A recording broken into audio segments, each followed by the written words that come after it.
Come, gather round, everyone. They're about to talk Disney.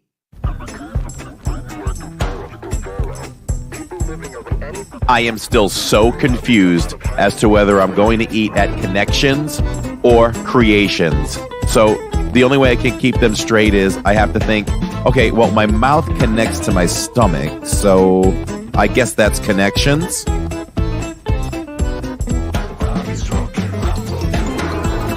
So I call Catherine to see how dinner at the restaurant is going, and she says, I can't talk to you right now. I'm talking to Mickey. So I'm like, okay, here's the big cheese, I get it. And then she says, hold on, he wants to talk to you. So she FaceTimes me, and I'm FaceTiming with Mickey as I'm getting ready for the podcast. I don't understand why people spend hard-earned money on a Mickey ice cream sandwich in the parks. I mean, we literally all have ice cream sandwiches in our freezers at home. We don't have Mickey bars.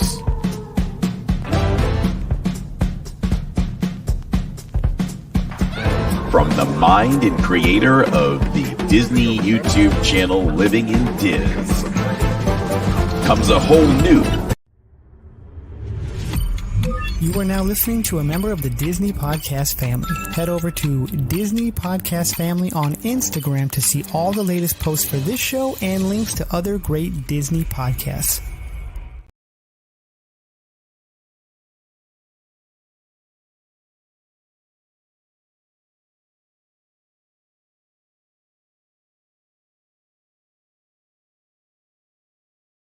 I didn't click it at all. But anyway, we're here.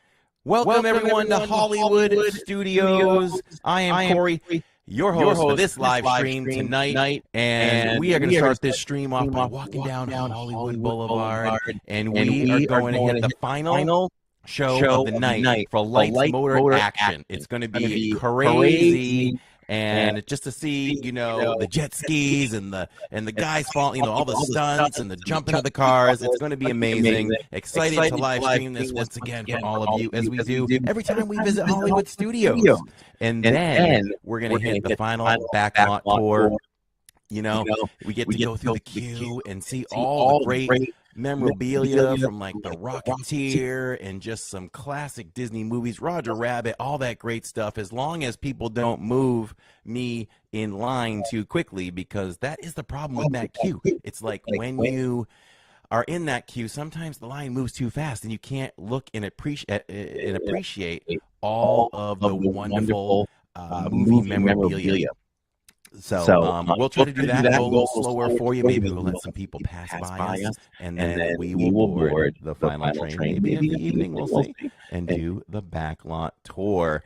And we will end the night, before we go see Fantasmic, we are going to go end the night at the Great Movie Ride, because everyone loves that. Lawrence, can I get a poll in the chat? And we want to know if we want to see tonight, which ride are we going to get in the Great Movie Ride? Are we going to get the burning Western scene, or are we going to get like the mobsters and all that stuff, we'll see, but stick with us. And we're going to do all that tonight, everyone, here at Hollywood Studios. I just gave Lawrence a surprise intro. He had zero idea. We love surprising each other on this thing.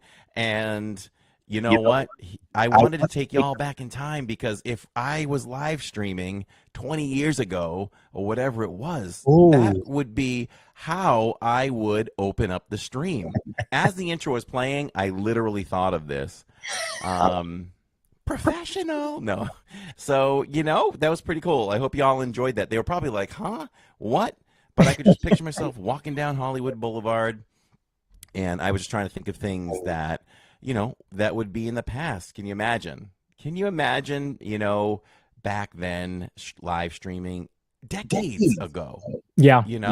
All right, we're going to go, all right, everybody, brace yourself, get ready. We will experience lag here at 20,000 Leagues Under the Sea, but, we're going to do the best we can. They didn't have Wi-Fi on those ships, I don't think. No. So how cool would that be back then? Man, to live stream like that. That'd be pretty cool. Maybe we can get somebody out there who's very tech savvy, and we can do some special effects on some green screen, whatever, and we can like do a whole live stream of retro rides and stuff like that. Did I just come up with an amazing idea? Are we once again way ahead of our time with technology? Could you imagine having been there live streaming the last Walt speech? Well, yeah, go even further back. Yeah, absolutely. To all those, oh my welcome. Disneyland is your land. Oh, man. But like the night that Great Movie Ride closed, or, I'm trying to think of some of the other, because you were at Toy Story the day Toy Story opened, right? Wasn't that the first day of the... Yeah, listen, I don't really think about it until I think about it. The subject comes up. But we're starting to get a little bit of a resume here, being residents or annual pass holders for, it's got to be in the neighborhood of 7 years now. It is. And we've been to the opening of anything since then. Mm-hmm. So we have day one merch of when Pandora opened. Always remember that day. I didn't even think of that one. As a matter of fact, I have to check with the family. One of two things happened. I don't think we got to ride both rides. It was just too busy. Mm. I want to say we did Navi River Journey maybe, and just couldn't get on Flight of Passage. But I'll double check that because I'm curious. So we were there for that. We were there for the opening of Toy Story. And of course, we've said this before. Day one of Toy Story Land existing is day one of our channel. Yeah. We started our channel on that day. We started vlogging. And that's what it's all about, going to Toy Story Land for the first time. So there's something else. What am I missing? What else is open since then? We did miss, this is a smaller thing because it's one ride, but we did miss day one opening of Mickey and Minnie's Runaway Railway. But I want to say we were there day two. Okay. So I feel like I'm missing something, though. Is anything open? Did we mention Galaxy's Edge? Oh, yeah. I was there. Day one, Galaxy's Edge. I do kick myself for not fighting for Jacob to come a little bit more. I think Tammy really didn't want him to because of school. But, the kid's a straight A student, or, he's on honor roll all the time. So one day isn't going to kill him. But and he still remembers that. He feels badly that he didn't get to go. That would have been a great moment for a father and son to go through. And so I guess I regret that part too. But yes, went there. It's on the channel. It was not a live stream. It was a vlog. And here's a trivia question. We'll give everybody like a minute to answer it. Who did I ride my very first ride on Smuggler's Run with? I mean, if somebody gets this, we're going to get you something. Because that's going back. That's going back. And Gilnack says in chat that on our first visit to MK, my 6-year-old son, my sister, and I waited an hour for 20,000 leagues. And as we were about to board, my son said that he needed the bathroom. Had to go back and wait again. Oh, no. That's terrible. We waited for Kong when Kong was being built on Skull Island in Islands of Adventure. And they did warn us, but they said it was in testing, soft runs, soft openings. And they said we could shut the line down at any time. So I think Islands may have closed back then about 10. We got in line because it was still running. We probably got in line at 9:30 or whatever, 9:20. And we were almost there. And everything just shut off. Animatronics and everything. They said, okay, we're done for the night. You got to go. Wow.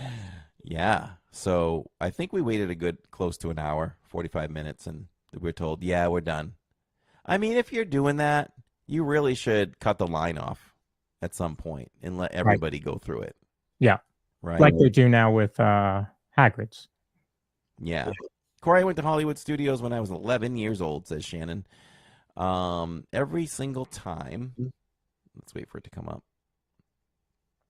Every single time I was ever in Magic Kingdom, 20,000 Leagues was closed for refurbishment. That didn't exist when I went to Disney for the first time.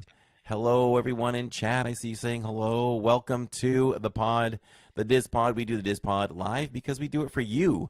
And welcome to episode number 48. Hey, He didn't say anything. It could be. What? I don't know if it's episode 48. I said, welcome to episode 48, and I looked right at you. Oh, sorry. No, I was looking at chat. I want to apologize. They're not there anymore, but hello there. I apologize for being late. We just had some extra stuff that we had to load into the show because this is a pretty big show and there's a lot of extra pieces to that. So I apologize for that. Just wanted to clear that up. But Jen says she regrets waiting so long to go to Disney. I never got to experience a lot of stuff that you all talk about. Me too, Jen. Me too. And Lawrence too. I was a late bloomer. And I do wish that too. You know, I don't use the word jealous loosely. I don't like to use the word jealous. I don't like to be jealous of anything. But probably a little jealous of that I wasn't able to do that. I mean, when I was younger, we just couldn't afford to go anywhere. So we didn't go anywhere. So it had to take me to become an adult and be able to pay my own way. But even when I was able to, I think, top of my head, just a few years. It might have taken me 5 years to finally get to Disney. I mean, we talked about it for a moment for our honeymoon, but we were like, well, that'll probably be so hectic and busy. We'll probably feel like, you know, we didn't take a real honeymoon. Yeah. Yeah. But knowing Disney like I do now, we absolutely would have done it. So we were late bloomers with that too. I'll talk about, so today was the entire show is all about celebrating 35 years of Hollywood magic at Hollywood Studios, hence my surprise opening to every single person in the world. And today was is the actual day of the 35th anniversary, May the 1st, 35 years ago. And we sent Tammy out there to go get the merch. I have merch beside me. I'm going to show you all now what she got. The poor girl, she was going to do her first solo vlog ever. And she was all ready. She did an intro. I still want to see the intro. She did the intro, and she set out to show the merch and show the live show. And her group got called, and she went in about 10:20 to do the merch and do the video. It was so busy in there that, and she didn't have any help from any of us, that she could not really show and take photos and video of the merchandise. So I think she was pretty frustrated and heartbroken. And so the time that she had to go in when she got called didn't allow her to show up early for the 35th anniversary show that a lot of you probably saw live streamed, and they wouldn't let her in. They said it was filled to capacity, and she was there about 15 minutes before it started. So she put up a good fight about it, tried to get herself in, and wasn't able to. So it is what it is. If it's filled to capacity, it's filled to capacity. Now, what's the solution? Because, you know, whenever we talk about something or complain about something, you know, people say you should always have a solution. It's an easy solution. So this is the 35th anniversary. You've got a wonderful show planned. Why are we not running this show at least 3 times throughout the day? If you still want to make sure you're showing Beauty and the Beast, then we just work it back and forth. You know, you do the 35th show, 2 Beauty and the Beast, 35th show, 2 Beauty and the Beast, end off with like the 35th show, and everybody will get to see it. What is everybody else doing that day? You know, where else you got to be? Yeah. Be there, do the show, and then you don't have people that are frustrated. I was on the phone with Tammy, and I heard a guy that was very nasty to a cast member while she was sitting there. You know, he was like, I want your job. I'm taking your picture. You're not going to have a job when this is over. And he was pretty nasty. Wow. You know, so after he walked away, Tammy said to the cast member sarcastically, she said, "You should have let him in." And they just kind of laughed. So, you could take away that frustration. Why are we just doing one show? There's no reason for it at all. So that would be a good solution for Disney if you're able to do something like that again. Just do more than one show. Even a second show would have been satisfactory, I'm sure. Yeah. For people. So that would have been good. So here's some of the merch that she got. This is not necessarily merch, but it's the special brochure. This is the complaint that she had about this. So when you walked in, it was free grabs for everyone. People were just grabbing stacks. Yeah. And they're just going to sell them online, which is sad. So when Tammy's exiting the park, cast members now have a hold of them, and they're only allowing one at a time. She's like, why did they do that? Why weren't they doing one at a time to start with? One per person instead of letting it be a free-for-all. You know what I mean? That kind of doesn't make sense. I feel like I've been to a special event before where they've handed them out. The Epcot 40th. Yeah. We got them on the way out. Yeah. So, which actually meant that you weren't carrying it around. Now, this is a little different because it's actually the map. So maybe that's why it feels a little bit different. But I don't know. I think handing it out at the end would have made sense, but it also wouldn't have made sense. This is what it does. So it's a normal map, but when you open it up completely, it looks like this. So in one corner you've got the Falcon, you've got Buzz, you've got the Tower of Terror, and you got Mickey Shorts with the 35th logo in the middle. So it's pretty. I don't know. This might be something I might flatten out and put in a frame. We'll see. Hey, if you want one of those, you can find them on eBay for $9. $9. Get them while they're hot. That's the average price right now, $9. So here are the pins. I think these were the only 2 pins that were being sold. And it's Mickey on there as a director with his director's hat. And the 35 font is in film. And then this one here, these are Jacob's. Jacob likes pins. Oh, okay. And this is the Mickey, Sorcerer Mickey right there. So those are good. These were $17.99. No, you know what's funny? One's $19.99 and one's $17.99. You know what probably justifies that? Because it's one pin on top of another on that other one. Oh, okay. I fell in love with this shirt. This was something that wasn't even showing on online for merch. Ready for this? Look at that. Nice light blue. The Mickey 35, and this is pass holder only. It's about time we do a pass holder shirt that's better than the normal shirts. Yeah. See that? I agree. That's why I don't own many shirts, pass holder shirts, because in my opinion, they're always better when they're non-pass holder ones. You always try to think of things, right? Like, why? Are they trying to kind of do something like out there a little bit different and think that's more special than, I don't know. Like, they've got to look at things and be like, this is the best, and this is what we're giving to normal guests. I don't know. It's so different. And a lot of times the kids are better than the adults too, which I say a lot. Tammy says there wasn't a T-shirt for those who aren't pass holders. There was not an adult T-shirt if you were not a pass holder. The only one was like that kind of quarter sleeve baseball looking one. Yeah, I saw the Ringo one. There was a dark blue one. Only kids. It was only kids. Oh, that was the dark blue was only kids. Yeah. Do you think that shirt will be available on Saturday still? I'm guessing no, Jen, because that's why we sent Tammy today to go get stuff. But I hope it is for you. That's a great shirt. I love it. I mean, I'm thinking about wearing it on Saturday, but I guess I will. I mean, you'd like to wear your Star Wars stuff though for May the 4th, so I might just have to hold on wearing it. And Tammy did get the lounge fly, so there's the lounge fly.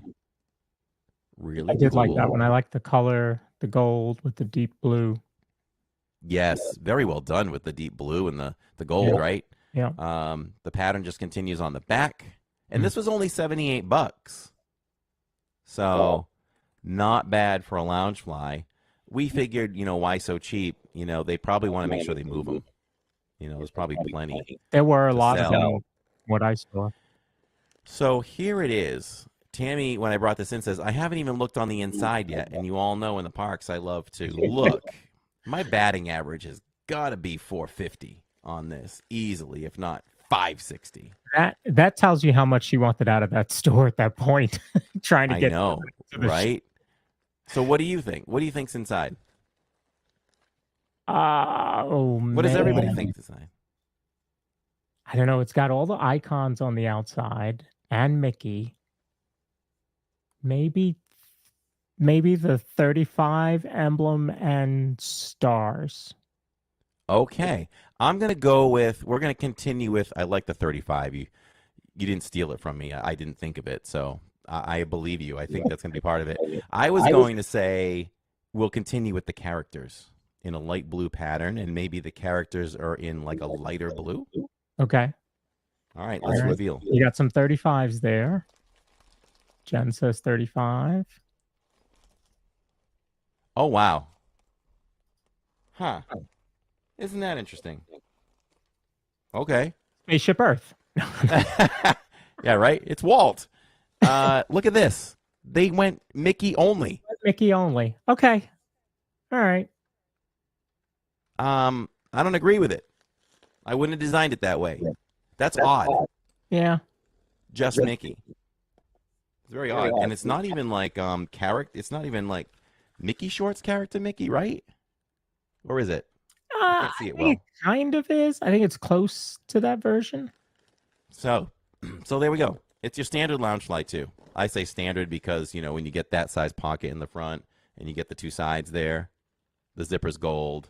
So, yeah, that's all the merch. And I think that was all the merch that was sold. So we talked about the other stuff, the dark blue shirt that was only for kids, and the quarter sleeve that was non-pass holder. Other than that, that was it. Oh, wait a minute. I've got the hat. I'm wearing the hat. Look at this hat.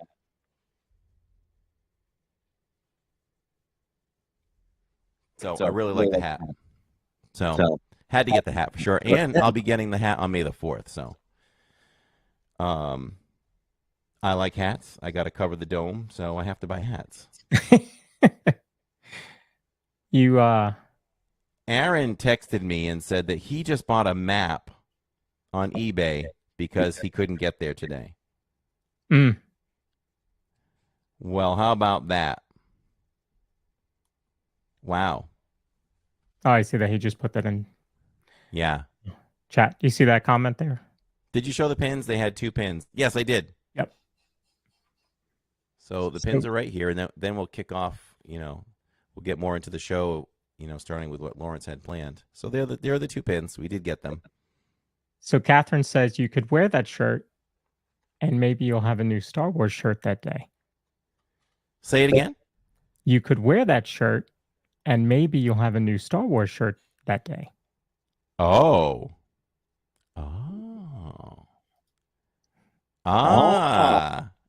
Okay. Susie Q can't wait to see all the Star Wars merch. I know. They're hitting us with merch twice in 1 week. Yeah. That hits the pocketbook, Yeah. Especially when it's one park, back to back like that. Yeah. So we will point that out on May the 4th. We will look for the 35th merch and show you all if it's still remaining. 35 years ago, they should have planned for this and not put them in the same week. They didn't know they were buying Star Wars 35 years ago. Exactly, right? There was no way No. to really gauge that one. So, yeah, so we've got a lot of stuff planned for the celebration of the 35th anniversary of Hollywood Studios. Hollywood Studios is Tammy's favorite park. And Jacob. Okay. And Now, I always have to qualify my love for parks is by 0.1. Magic Hollywood Epcot 0.1. There, I or read 1A and 1B, 1C. Sorry, 1A, 1B, 1C. I like that one. There were people today that I was reading were saying all this hoopla over a half-day park, and I'm like, Hollywood Studios is a half-day park? No way. There is no way Hollywood Studios is a half-day park. Not to me. People are saying currently Hollywood is a half-day park. Yes. Well, if you go early, and you don't have Lightning Lane or anything, I think you could, on a good day, you could probably be out of there by 3/4 of the day. Like if you rope dropped at 8 for special hours in the morning, you could probably be out of there by 3 having done everything. But you really have to boogie, so I still wouldn't quantify that or qualify it as a half park day. There's no way. Yeah, I don't see it. I'm trying to remember what day it was, what event we went that Catherine and I met you. It was when you stayed with us at Yacht Club. We were in Hollywood for something that day, and we only streamed until about 3:00 or something like that. I don't remember what it was, but no, for us, it's not a half day park at all. In fact, we'll show you that on Saturday when we are there for 15 hours. Yes, 15 hours, y'all. Can you imagine? I mean, we're gonna start around 8:30. Fantasmic. It just warms my heart to know that Fantasmic kicks off at 10:30 p.m. Eastern Time. Get your espressos ready, everybody. 10:30. Telling you, stack up on the Starbucks gift cards now because we're gonna need them. Yes. Yeah, we'll be having some Starbucks that day. Yeah. Sure. Jen W is excited. She's going to be hanging with us. Now, Aaron would argue no park is a half day. Now, CB Disney fan did say that Animal Kingdom is. You can argue that one too. You can argue that one too. You could do it in a half a day, but you're not seeing everything in a half a day. There's too much that. How many of you knew that there were kangaroos in that park before Corey showed them a couple weeks ago? I didn't. I never saw the kangaroos. I heard about them many times, and even when we asked, we had a hard time finding them. Yeah. Or conservation station back there at Rafiki's Planet Watch and the petting zoo. There's a lot to do at Animal Kingdom. So yeah, Gorilla Falls. Gorilla Falls. There's another area. Is it the African Trek or something? There's way more things. So yeah, there's a lot to do. But when we live stream or go to Animal, like we're going to Animal next Saturdays. So we already know when we do that, that's a Disney Springs night as well. Right. So we'll do Disney Springs. We're going to meet up with Pamela V, I think, later in the evening. So I don't think we're going to close out Disney Springs. It might be more of a 10:30 kind of end to the night or something like that. But we'll probably be at Animal. We've been starting earlier lately, so who knows? Maybe we'll start Animal around like 1 or 2. I never did the Gorilla Falls until this trip, and I loved it, says Grandma Grover. We always had a family joke about the first vlog we did about Gorilla Falls. I would always try to speak to text the vlog title, and then I'd fix it if I had to. But it came out as Gorilla Balls. Jill thought that was funny. We always go, time to go to Gorilla Falls. So, hey, Andy. Andy's watching on his 50-inch. We love that. So, all right. What do you have going for us here? Well, I was going to say we're going to start the main portion of the main topic. So we're going to kick it off this way.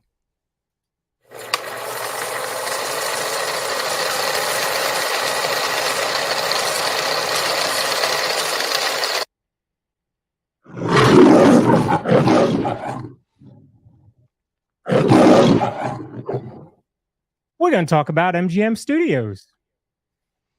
Yes. What year did all of you go to MGM Studios? I know that I went in 1990, so the park wasn't even a year old when I first went. Well, it was right at a year old because I went in June. So it was a year old when I went. And, you know, everything was brand new. It was very different from the other two parks that we had, right? Magic Kingdom, you had the castle, you had princesses, you had characters, you had dark rides, you had shows, you had Epcot at that point with Future World and World Showcase. And then here comes Disney MGM Studios, and it has one ride. Great Movie Ride.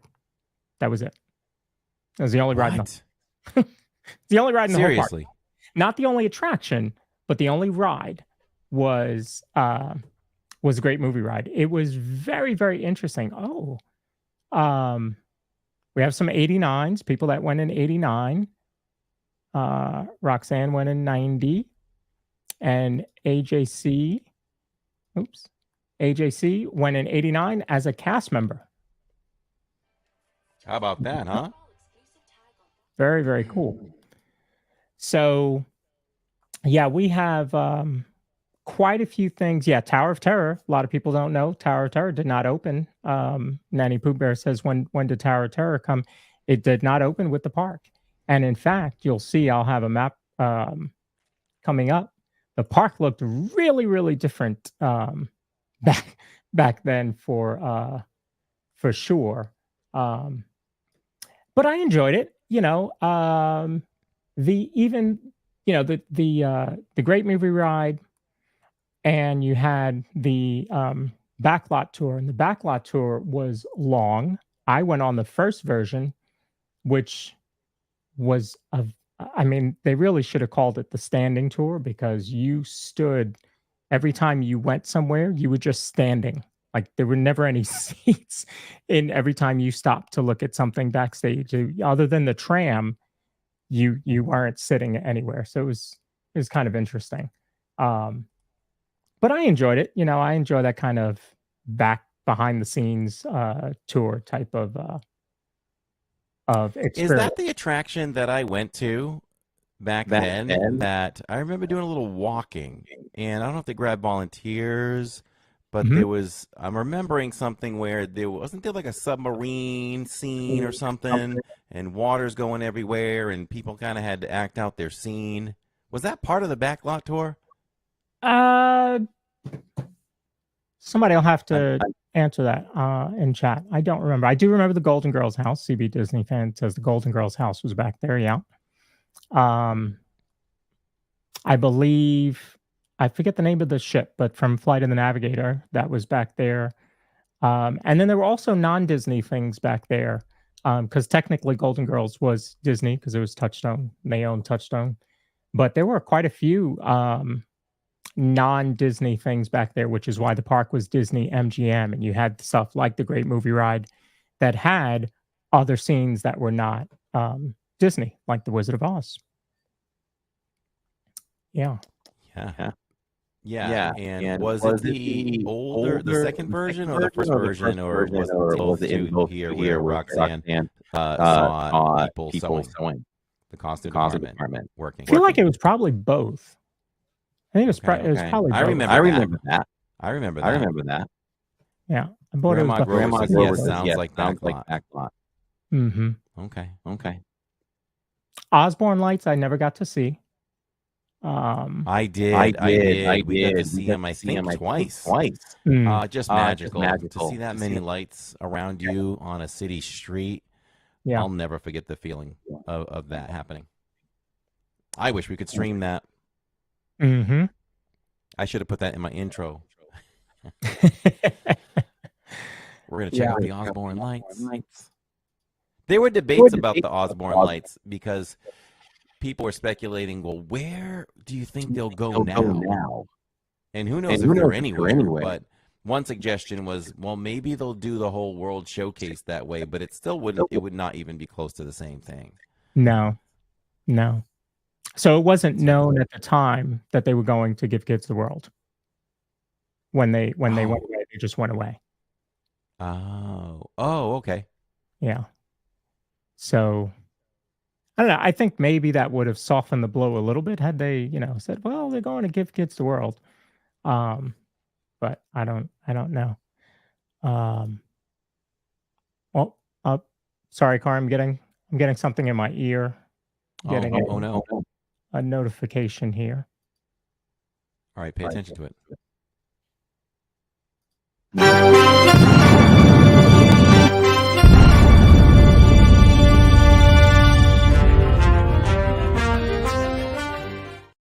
That we have Steve out at Hollywood Studios now, talking about what's going on over at Disney MGM Studios. Steve. It's wonderful here. This is like the biggest party probably ever. Wonderful here. This is like the biggest party probably ever staged outside of Hollywood about Hollywood. It's the grand opening weekend of the all-new Disney MGM Studios. There are thousands and thousands of journalists here, all of them enjoying themselves with libations and having a good time in this incredible sneak preview of what's ahead for the general public. Now, this studio tour will be open in Theme Park this Monday, and let me tell you, there's some incredible things to see here. You're going to be able to see wonderful things like water rides that you're actually inside the water. It's even more dangerous than Jacques Cousteau facing white sharks. There's ways to get involved in television, a Chinese theater that recreates the Hollywood legends. It's an amazing place with a lot of fun for everybody. And of course, part of the idea is to allow some of us who, work in television to actually see what's up front ahead. Ernie's with me. Ernie, come on over here. What have you seen so far and what do you think? I think it's fabulous. You all got to see it. It's a great place, and it's just fantastic. That's all I can say. Everybody's got to come down and take a look at it. Now, of course, they're giving a lot of us free food and libations to say things like this. But I can tell you, because, I can't be bought for those kinds of things. I can tell you right from the heart, this is really amazing. So grab your friends and your family and be ready to head for one of the most incredible studio tours and events you're ever going to see, the MGM Studio, along with Walt Disney. It's like Walt Disney recreating the idea and legend of Hollywood itself. It's really a lot of fun. So we might check in with somebody else during the show here. So we're very excited about the opening of Disney MGM Studios. To give you an idea of what it's going to look like.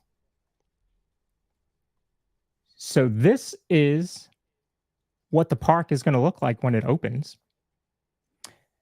And you can see here, you have the Chinese theater in the middle. You have Hollywood Studio. Hollywood Boulevard, as we all walk down that.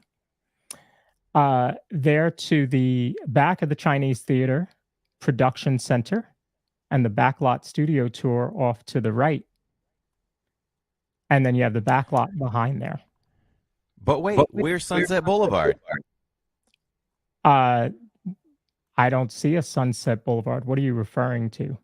Oh, wow. So, I just had an idea, they might want to add some streets at some point. Oh, but it looks great, Oh, okay. That's what I would call it. That's what I would call it. So what ride are you going to first here? Well, I'm going to go straight up Hollywood Boulevard and go to the one and only ride, the great movie ride, right there, right? No, is the backlot tour open yet? So the backlot tour, that is open. So that attraction is open. You can see the entrance to it there on the right-hand side in the purple. Got it. But it's so funny to look at this because this was the park. This is the park that we all know and love, with no Galaxy's Edge, no Toy Story Land, no Star Tours, no Rock and Roller Coaster, no Starbucks. That was the park in its original outline. So pretty interesting. I guess at that point, maybe it probably felt like a half-day park. Maybe. Especially for those ride enthusiasts. I mean, what were you doing going there for one ride? Because again, the original version of the backlot tour, there's a lot of walking. Not very exciting until you get back to Catastrophe Canyon, where everybody loved. But yeah, it was the big buildup layout for sure. So one of the other things that a lot of people talk about with Hollywood Studios is that there was a hidden Mickey. It is no longer there. So, chat, do you know where the hidden Mickey was? And I'm not talking about Eiffel Tower because that was not very hidden. That was clearly out where you could see it. So that does not qualify as a hidden Mickey. But I enjoyed it. I enjoyed it. I think I know where it is, but I'm not going to say, of course. So yeah, I definitely went a little later in life because I think that there were many more additions by the time I got there. I mean, Galaxy's Edge wasn't there. Toy Story Land was not there. I feel like Sunset Boulevard was there though. Yeah, I would say by the time you got there, Sunset would have been there. Yeah. Yeah. So Susie Q says it was the center of the park. Gone, sorry, was said it was the hub. And it was the hub. There you go. The lake on the right-hand side makes his ear. The roof of the building on the left-hand side makes his other ear. And then you can clearly see his smile and eyes with the trees.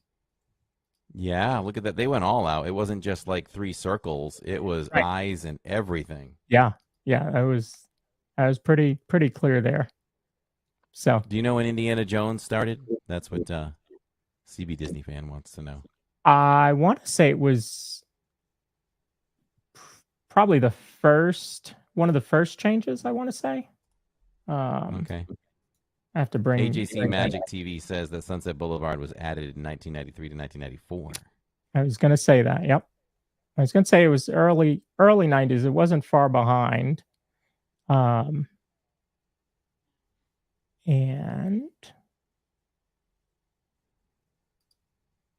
in fact, let's talk about the first change to the park.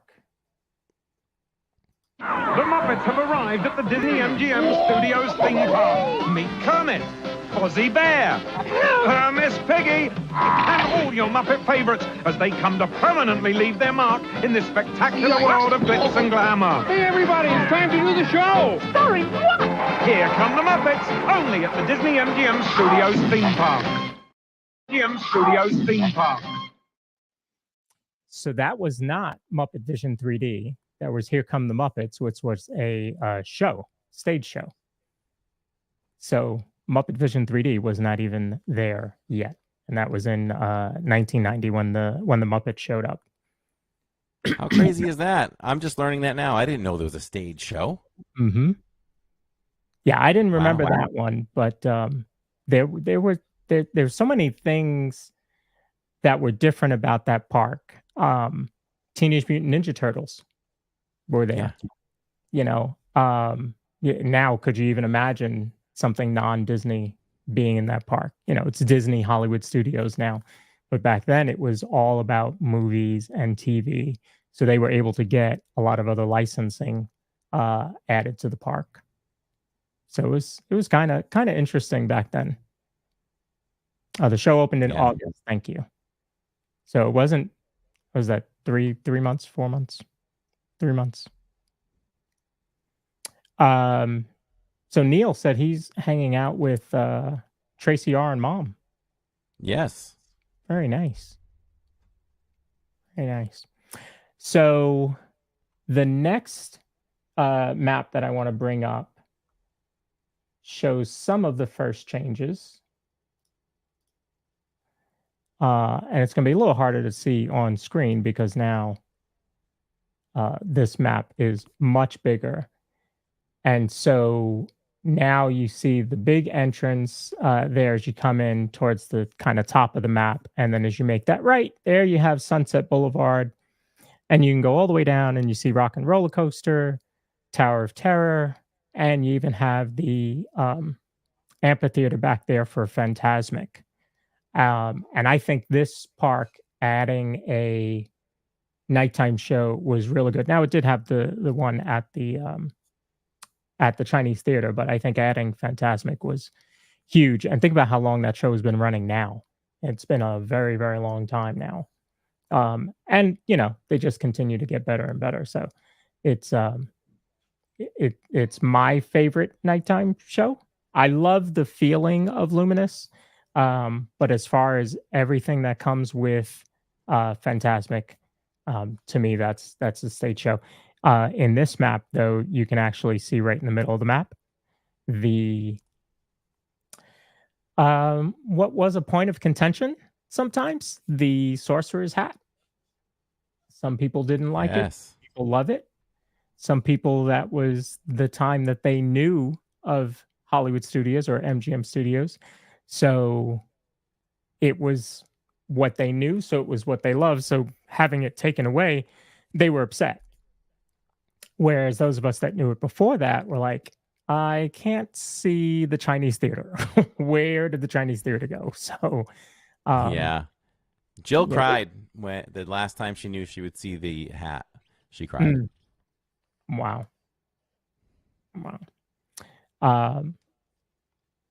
And so speaking of 2000s, let's take a quick commercial break here, and we'll be back in 30.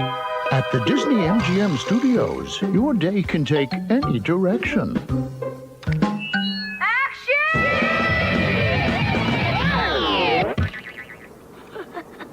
Let's take it from the top!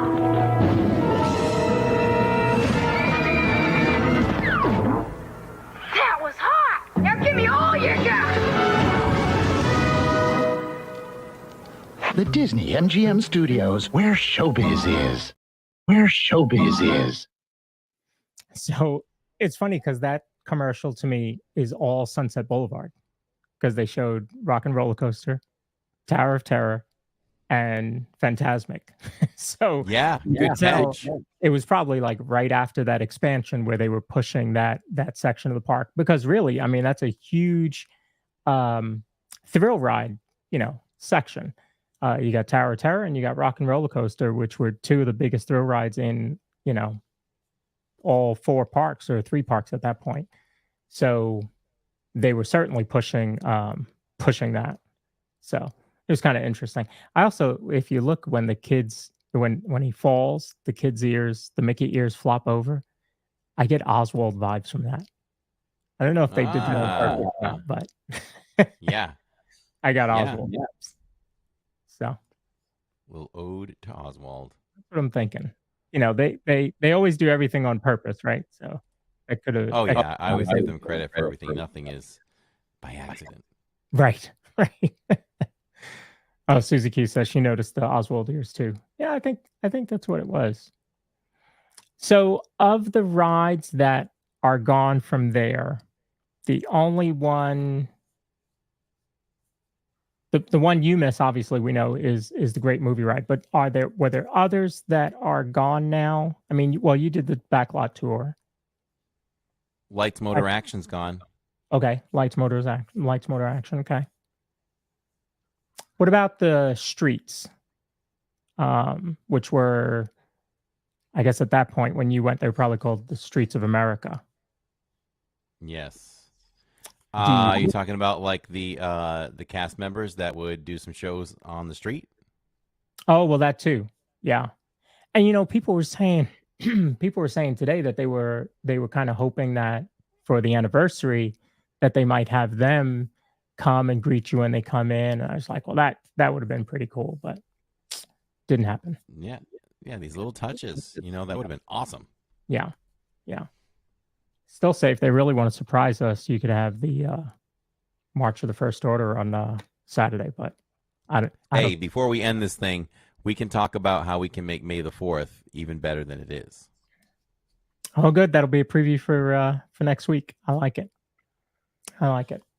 So yeah, now with that Sunset Boulevard extension, now there's also Beauty and the Beast show, because that was not there in the very beginning.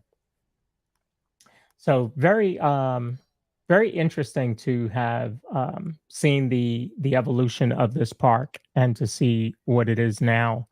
I certainly miss the backlot tour, and really the only place that you could really do anything like that is Universal Hollywood, because Universal Studios doesn't have that here on this coast.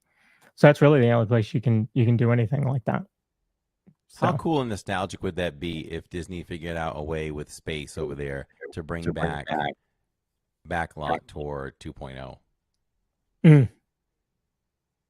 And how they create some of the magic now. And, new magic. Yeah.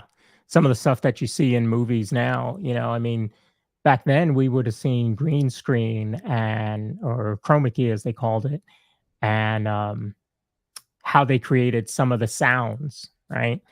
So you would have seen all of that, but now you're going to see all the CGI and how motion capture is done and all that kind of stuff. That would be pretty cool. Right? That would be really neat. Yeah. I just saw the other day on social media how they do projections on the castle and the buildings. Oh. Yep. They have a simulator. They have a simulator on computer, and they map out and paint on the projections in the computer, and then it allows them to bring it to the parks, and everything fit perfectly. There's more to it than that, but pretty cool. Have you, and in chat too, have you seen Epcot Becoming on Nat Geo yet? I have not. Have you? I have. And I understand now why Luminous was such an issue last week. Because think about what this show is supposed to be, right? Epcot Becoming is really about the evolution, the current evolution of Epcot and what it's changing to. And so, of course, Luminous plays a big part in that. And so I think that's what the issue was last week with being able to stream Luminous. But you're going to need to watch that. That is really, really good. Okay, yeah, I got to watch that. Yeah, really good. And the other show that started was how Disney Built America on the History Channel. Definitely check that out. That is just starting, and it's going to be an entire series. I watched episode 1 last night. Really, really good. So which one? How Disney Built America. Oh, okay. It's on the History Channel. The History Channel does a bunch of those. Like they do the Toys That Built America, Foods That Built America, Engineers That Built America, all of that, or Engineering That Built America.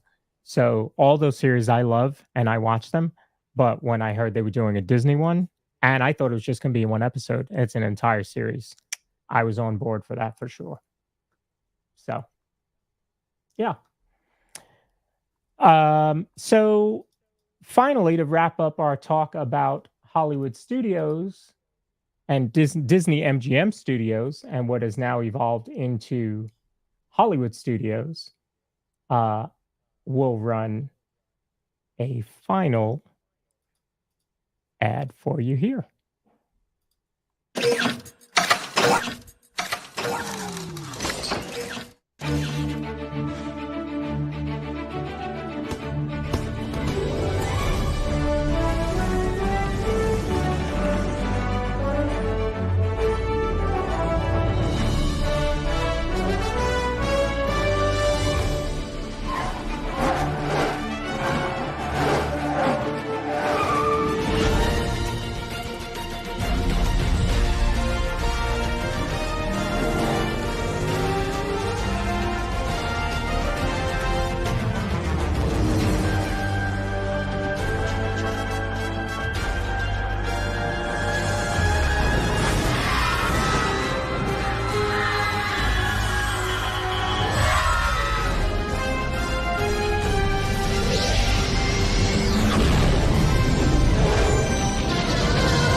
So while we all right there. miss MGM and the Great Movie Ride and Osborne Lights and the Backlot Tour and Lights Motor Action, without them going away, we couldn't have Galaxy's Edge, Toy Story Land, and what we have now. So, Walt talked about the parks are alive and they're always going to be changing and evolving. And so I think that we have to be happy for what we had while still missing what we lost. Same.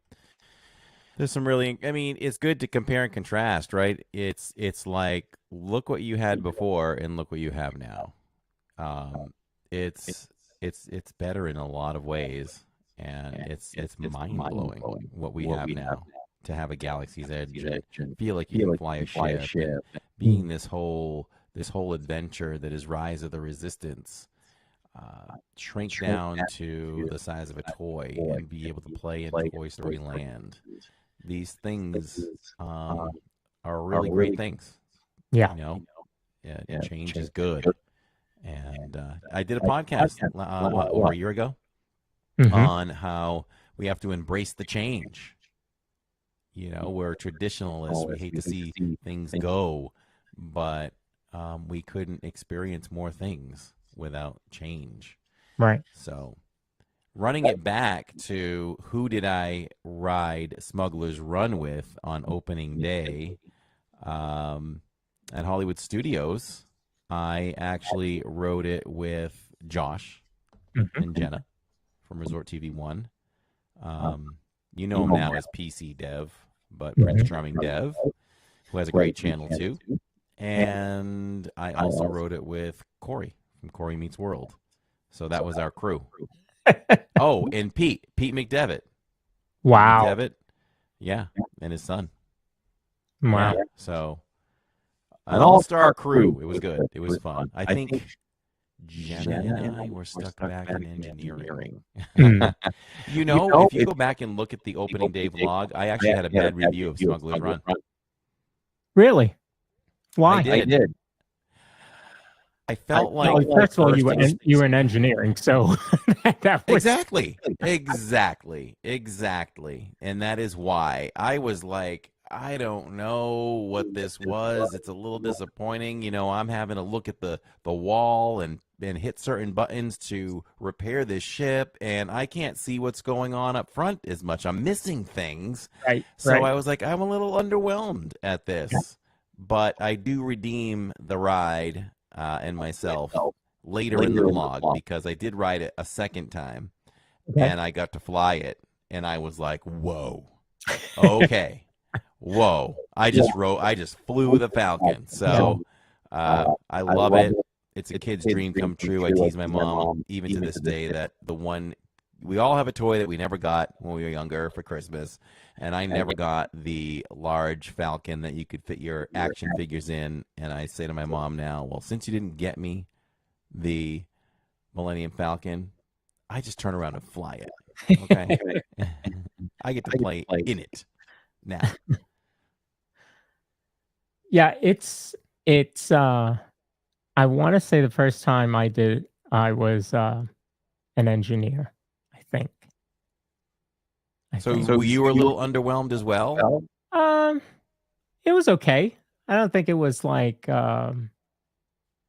but see, you're a gamer. I'm not. So I think that also adds to it. Like you want more of the experience than I would have. So like you want to fly it. I'm okay being a gunner or an engineer. Although the first time I did fly it with you, that was the first time I flew. And I was nervous as anything. And did I fly it with you? Yeah. Or did Jacob? No, you flew it with me. Yeah, so I handled left and right, and you handled up and down because I can't do the inversion. So we did okay. We did okay. But I'm okay being a gunner or a or an engineer. So all good.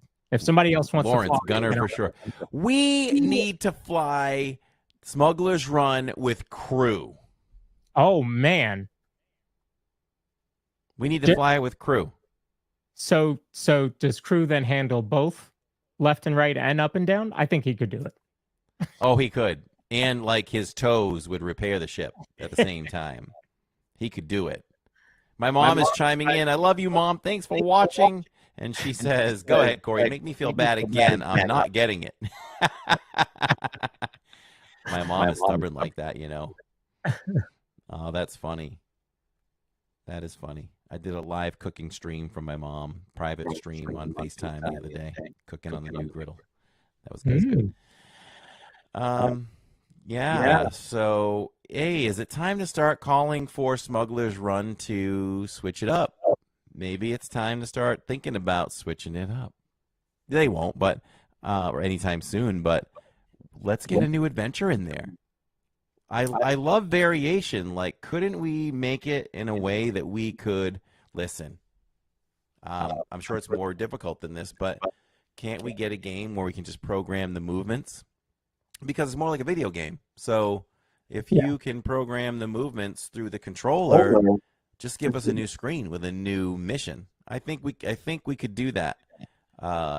And I love variation, just like Soren. Soren should be, you never know what you're going to get this time, kind of thing. I'd love to switch that up. I think you're on the right track there, because we talked about it with Star Tours. If you can do it with Star Tours, if you switched up Soren and you gave us Soren over California, that the Millennium Falcon's very, very similar. Why couldn't you do the same thing? Now we might be hitting on something that they're thinking about. I don't know if I was expecting. I guess maybe I was kind of gearing myself up for it during the 35th anniversary show today. I think she was the vice president. I forget her name, but the vice president of Hollywood Studios was on stage talking, and she was saying how it's taken us 35 years to get here. Just think about what the next 35 years are going to be and beyond. And I thought they were kind of starting to gear up for some sort of announcement, but they didn't. But D23 is not far away. Maybe there is something, I want to say it was last D23 we got that we were getting new Star Tours adventures. I would love to hear Millennium Falcon with new adventures. They just announced so many new things, huge news. It's almost like you can't blame them if they don't drop any big news this time because of everything we've gotten or ahead of time. But, if they're saving something, it should be a whopper of an announcement. That's what I was going to say, because these little things they've announced so far are not little. So, and D23 is supposed to be your major announcement. So I'm telling you that's going to be big. It's going to be big. Could Figment be changing? I feel like maybe it's a permit was filed. I know, but I feel like maybe, well, then again, no. If I think about my own business, you file the permit and you're right behind it, you're starting the house, 2 to 3 weeks, depending on the city or the county. So you're right. Maybe that's what we're going to hear. Maybe. But I don't know that they're going to do that and Test Track at the same time, because Test Track's going to be down for a year. Is it a year? Yeah, you can't. That's a good call. I think it's going to be down for a year. So that tells me that maybe that permit was just more of refurbishment of what we've already have. Could be. We already have. Could be. I hope Figment changes this, Sharon. This will be so unpopular. They could announce that they're going to put like a new Inside Out attraction in there, or something else, and I wouldn't mind at all. Not a huge fan of the Figment ride. When you said this is going to be an unpopular opinion, I thought you were going to say they should go backwards to the second version of Figment. I was just going to end the stream and go home. Yeah. Yeah. Figment is not my favorite. Tammy likes it, so we make sure we go on. I make sure we go on. It's not like I hate it. I go on it. I enjoy it when I'm on it. It's just not one of my favorites. It's far from one of my favorite attractions. Mm-hmm. Jen says Figment was a one and done for me. The original was the best, and I didn't get to do the original, so Right. that's that. Yep. Yeah. Did we touch on all of that, all the good stuff there? Yeah. I think we did. I think we did a pretty good job of talking about the history of MGM and how it's changed. Did you know there was a second MGM park? No. Yeah. So there's a whole big lawsuit in my reading, prepping for the show. There's a whole big lawsuit with Disney and MGM because they had given out the license to open another theme park with the MGM name on it. But they were able to open it, and the park did not last long. Oh, wow. Disney stepped in, huh? No, the park just didn't do well. So, okay. And ended up closing. So now we had the only MGM park, and then it went away and became Disney Hollywood Studios. Okay. I was going to move to This Week in the Parks, but I don't think there's really anything to talk about at all. Is there? Really? No, we could not really. We could just talk about the week coming up, kind of. Yeah, and should we talk about? Were you saving that for next week, like how we can make May the 4th better? No. We can preview that now. All right, let's hit up our sponsor quick. Say that we were the ones that did it. That's right. If it happens, we can be like, we said it. Yeah. We'll be back in 40 seconds, everybody. Looking for a home that offers the perfect blend of luxury, comfort, and convenience with Disney World in your backyard? Victor Naraki is a licensed realtor with Vision Home Real Estate LLC. He is here to help you find the home of your dreams. With over 13 years of experience in the vacation home market and a proven track record of success, Victor is the perfect partner to guide you through every step of the home buying process. So why wait? Visit DisneyAtYourDoorstep.com today to learn more about Victor's exclusive range of properties and schedule a viewing with him today. Your dream home is just a click away. If you're Florida.com, and you can email him at victor@celebratingflorida.com. So I've talked about this multiple times, and I like talking about it because I think it's simple. I think it's very simple. I think that, listen, I'm gonna jump that for a second. Why does Disneyland get so much more Star Wars? Like, they're getting the BD droids walking around. I know the answer. Do you? I know the answer. It's not going to be on this coast, but I know the answer. There's that, and we'll see this year. It looks like we got more snacks, so that could be good. But normally they get more snacks. They have a Star Wars night. Yeah, makes no sense to me why we don't have a Star Wars night. Zero. Yeah. So Disney, if you're listening, we need a Star Wars night here. God, I would pay for that. I would pay for that. I don't pay for after hours. I don't think it's beneficial for a pass holder to do it. But certainly, if I'm invited or something like that, or invited to extra magic hours because you or someone else is staying, I'm happy to do it. But it's just not worth the money for a pass holder to really do that when you can ride the rides anytime. But a Star Wars one, I would go every time. I mean, not every if it changed, as they change, or I go now and then for sure. Yeah. Disney needs to do a Star Wars night here for sure. Now, how to make May the 4th better? It's really easy, and all you have to do is bring back a lot of old things. If you brought back March of the Resistance. That's what it's called, right? March of the Resistance. With Phasma, Captain Phasma, you bring the Stormtroopers up Hollywood Boulevard. Do that every time on May the 4th. That adds to the Star Wars magic.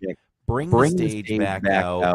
I can't remember if it was called Galaxy of Stars or what it was called. But bring back the stage. where you would. This was an opportunity for a Star Wars fan to see so many characters in one shot. Right. You know, you saw 3PO come up. You saw Boba Fett, Darth Maul, Vader, Chewie, Dark Troopers, all kinds of characters. Rey, BB-8, and March of the First Order. Thank you. And so you could do that. So we've got March of the First Order. We've got that show, which I can't remember the name of that one. And we were there for the final show, I think, too. We streamed the final show of that. Yes, they did Star Wars weekends. So make May the 4th feel like a Star Wars weekend in one day. Do a parade.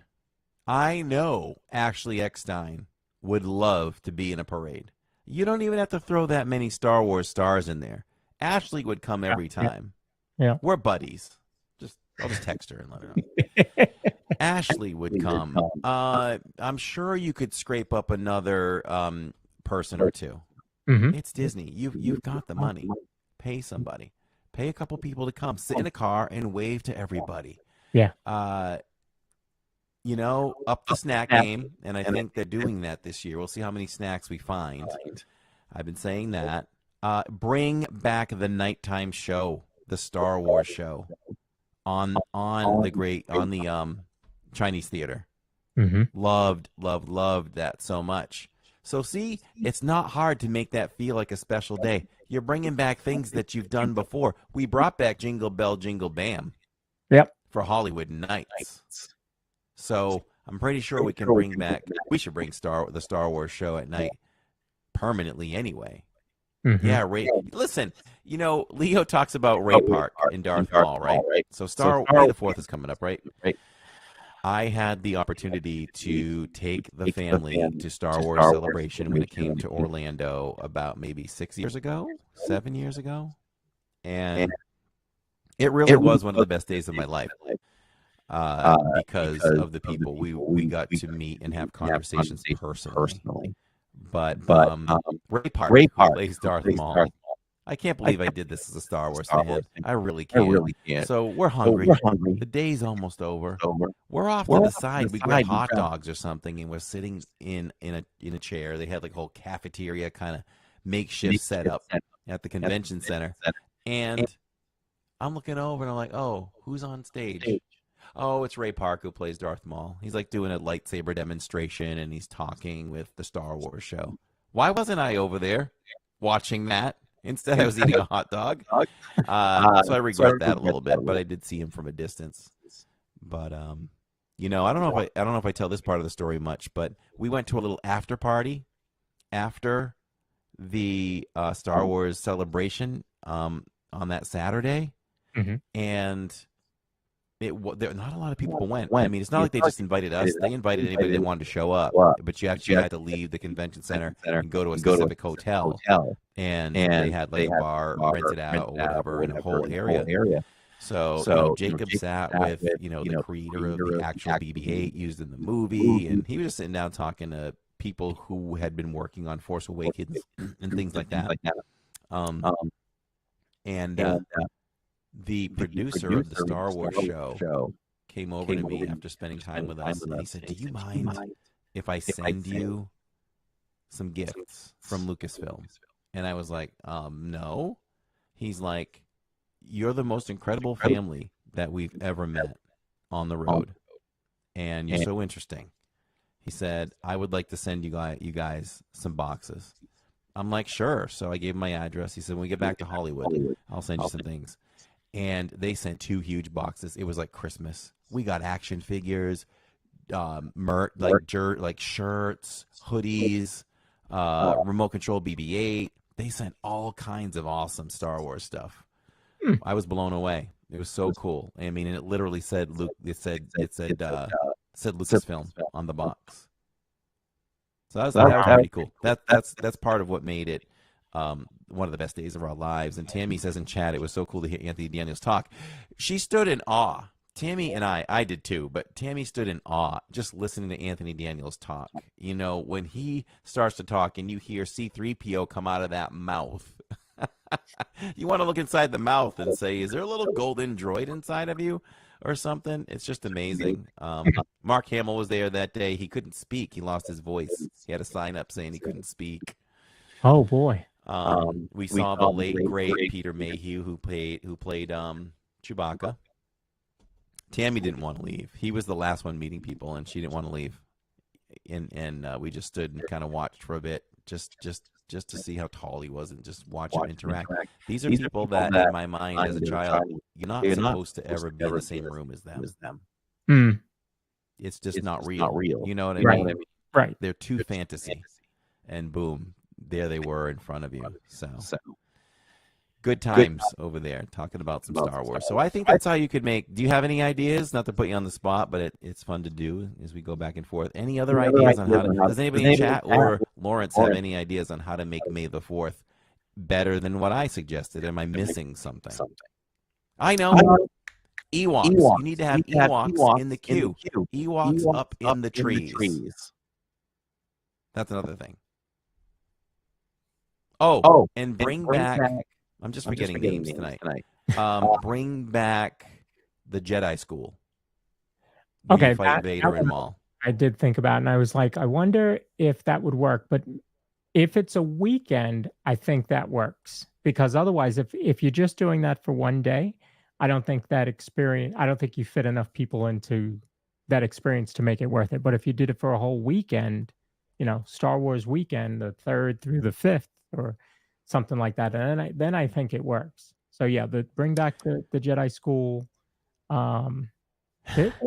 There's quite a few little things that they could do. Jen W says porgs everywhere. That would be funny. Jawas walking around Batu. Absolutely, Leo. Jawas used to walk around as well. Bring back the Jawas. Hashtag bring back the Jawas.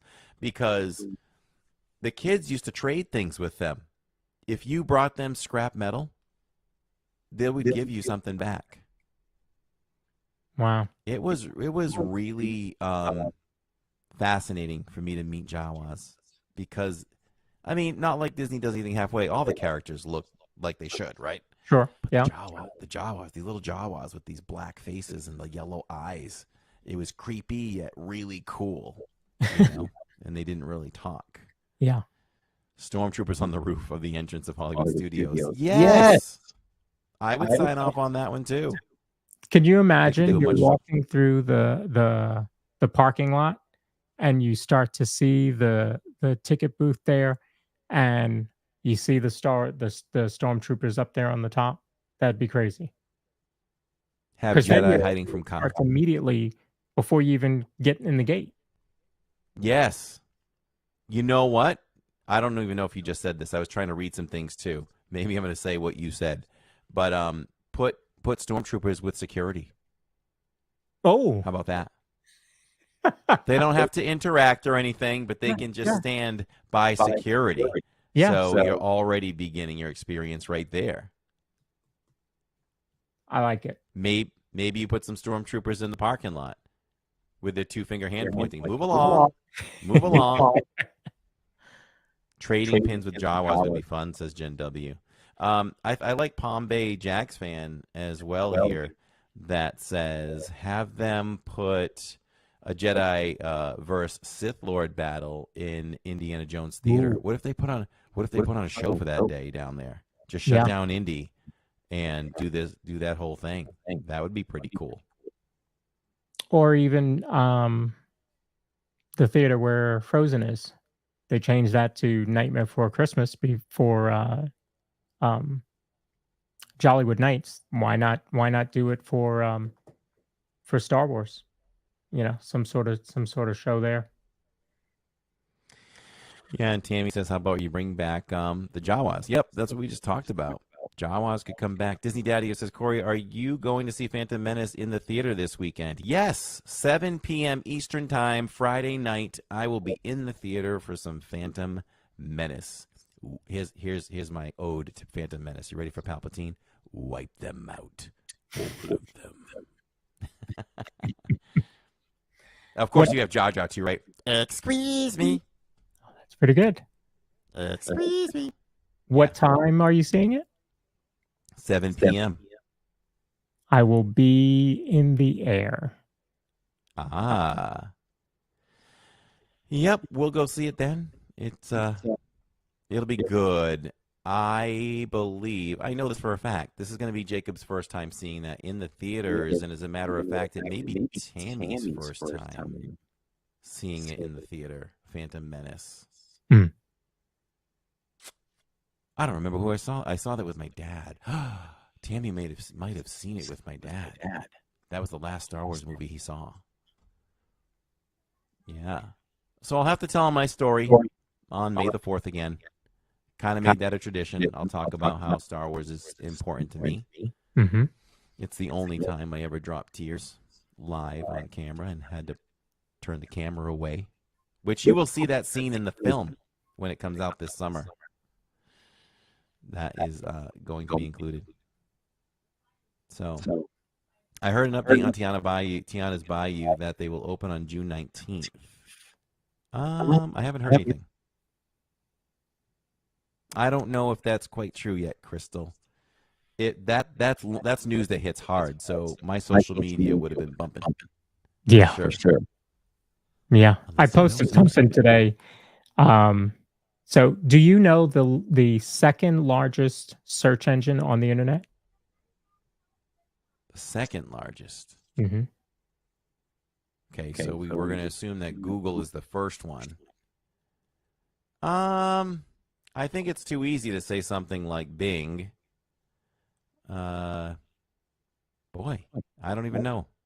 Number 2 search engine on the internet. You should know this pretty well. Really? Mm-hmm.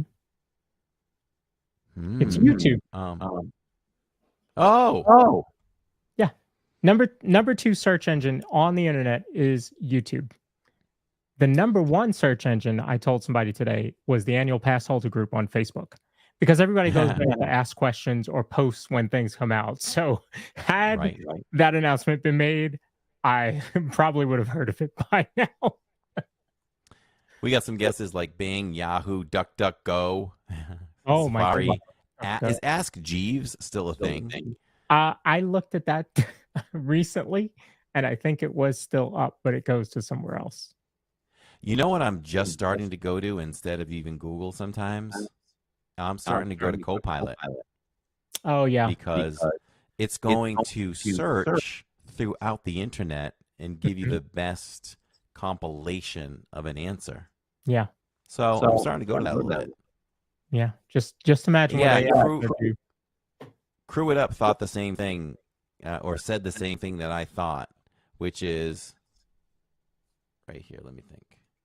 Oh, a remembering day for remembering the Star Wars actors. Yes, that's a good idea too, Taylor. Well, YouTube is Google. Yep. So they own number 1 and number 2. You can Google our channel now. You can Google our channel on Google, and you get a whole listing of things now. Yes. Yeah. Sometimes I tell people you should not Google yourself. Yeah. It's funny when new people subscribe. Sometimes I love to look at their search for us because I want to see where we end up in the search. So once you put living in D, there was a time where we were running like 4th, then we moved to 3rd, and I think on brand new search engines now we're number 2. We're behind Dubai. We got to take out Dubai next. Sorry, Dubai. It's on a decline. Nobody's watching in Dubai anyway. So if you are, comment. Please. Yeah, please. Let us know, and we'll send a formal apology. Nothing personal. We just want to be higher than Dubai. Yeah. I'll take second on that. Where does the DIZ Pod rank this week? Do you even know? Week, as of the 26th of April, I believe we were still 8th. So we are still in the top 10, folks, of 129 Disney podcasts. Incredible topics, incredible guests, and we're still sitting at 8. What are we doing wrong? We're not doing anything wrong. We're top 10, man. That's amazing. Brooke Ranson came into the chat on Monday night. So much fun to have her. She was so appreciative and did a very good job interacting with chat. She was a lot of fun. So she says she'll be back for May the 4th, so that'll be awesome. Yeah. Yeah. Crystal, this is a good point. Crystal said she has heard that we cannot, or pretty soon they're going to make it so that you cannot share your Disney Plus passwords anymore. Really take that seriously, because companies are starting to do that, and if they will pull. I know we have YouTube TV, and they've done the same thing, or they're about to, and they will pull you from ever subscribing from them again.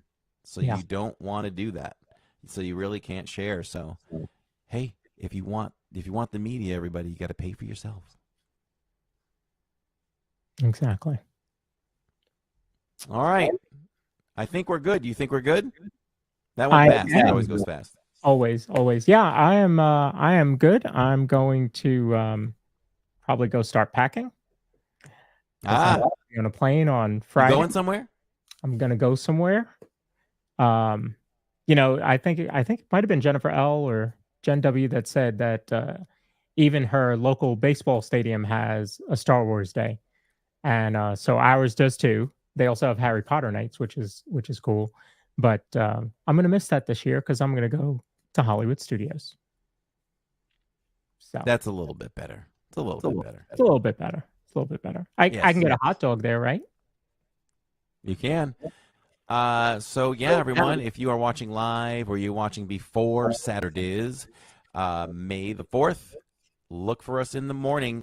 Time is always subject to change based on when we get there, but I am shooting for 8:30 a.m. Eastern time to fire that stream off, and we won't hit the end button until probably 11:30 p.m. Eastern time. We're talking, what was the calculation? 15 hours? 15 hours.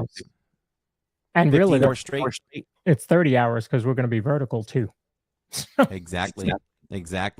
So, I mean, whatever the official subscriber count is, 14, almost 14.2 right now. Man, maybe we get to 14.3 or more. It's going to be a big day. Big day for sure. Myers and the Mouse. Myers and the Mouse will be there too. Normally we encourage you to check them out first every Saturdays, and then jump over to us if you want to get rope drop from one park and us put the rope back up. It's a good combination to watch Myers and DIZ. And but this week they're going to be in Hollywood in the morning, and so will we. So run two devices. Watch Myers, watch us. I know they're not doing an all-day stream, so when they're done, just focus on us, and we'll have a great time with all of you. What's for breakfast, Corey? Oh, that's easy, Steve. It's Ronto Wraps. Breakfast. We have a vengeance with Ronto Wraps. We need, because we got rejected last year. Yeah. So we need Ronto Wraps. Dana Bauerline is in chat. Hello, Dana. And early birthday, Dana. Happy early birthday, Dana, to you. And I hope she's watching on Saturdays for her birthday at some point. I don't expect her to be there the entire time because I'm sure she's got plans to celebrate, but definitely check us out and say hello for sure. So lots of fun as always. Star Wars waffles for Palm Bay. Will I take another bite of a Wookiee cookie? Maybe. I would love, it hasn't been announced, but last year they had a Darth Vader. Oh, yeah. Chocolate. Was it chocolate peanut butter? It might have been chocolate peanut butter. Cupcake. And I even attempted to bring one home to Tammy, and they were sold out by the end of the day. So I really want her to have that cupcake. So Corey, you're going to build another lightsaber soon. Or won't Tammy let you? LOL. I can build one. I can build one if I want to. No, there's no plans to build a lightsaber, but something I've been thinking about for a long time is maybe taking you all for a live building of a droid.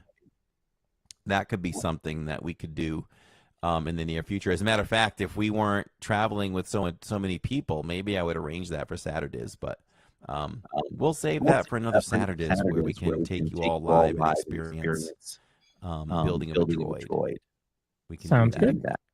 Corey, it was dark chocolate Darth Vader. Yes.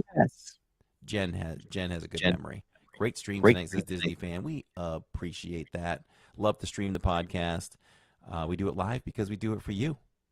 And when we say we love you all, we mean it. So for just a couple of guys talking Disney, couple of park bros, I'm Corey. I'm Lawrence. And this is the DIZ Pod, everyone. We'll see you in the parks. May the 4th.